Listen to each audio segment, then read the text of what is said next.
यानिमित्त सोमवार दिनांक 19 फेब्रुवारी रोजी चिरनेरमध्ये श्री महागणपती 3 आसनी ऑटो रिक्षा चालक मालक संस्थेच्या वतीने श्री सत्यनारायण महापूजेचे आयोजन करण्यात आले होते।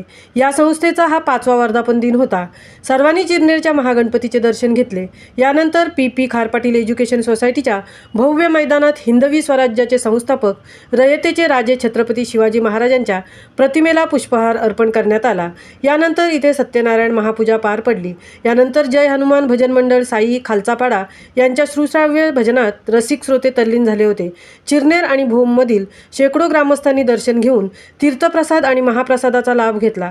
यावेळी चिरनेर येथील खार पाटील विद्यालयाच्या प्रांगणात सर्व रिक्षा दिमाखात उभ्या होत्या। शिवजयंती आणि सत्यनारायण महापूजेनिमित्त शिवसेना उरण तालुका प्रमुख संतोष ठाकूर, सरपंच भास्कर मोकल, शेकाप पक्षाचे नेते सुरेश पाटील, महामुंबई चॅनेलचे संपादक मिलिंद खार पाटील, उरण दैनिक पत्रकार संघाचे अध्यक्ष जीवन केणी, पत्रकार राजकुमार भगत, उपसरपंच सचिन घबाडी, चिरनेर ग्रामपंचायत सदस्य पद्माकर फोफेरकर, समीर धुंगीकर, अरुण पाटील, निकिता नारंगीकर, नीलम चौलकर, माजी उपसरपंच अनिल केणी, ज्येष्ठ शिवसैनिक अशोक फोफेरकर, चिरनेर भाजप नेते प्रतीक गोंधळी, सुशांत पाटील, जयेश खार पाटील, युवा उद्योजक योगेश खार पाटील, इंटक उरण तालुका अध्यक्ष राजेंद्र भगत, क्रीडा समालोचक गणेश चिरनेरकर, प्रशांत खार पाटील, भजन सम्राट हरिचंद्र गोंधळी, पोलीस अधिकारी सुप्रिया ठाकूर, सुनील मोहिते उपस्थित राहून समस्त रिक्षा चालकांना 5व्या वर्धापन दिनाच्या शुभेच्छा दिल्या।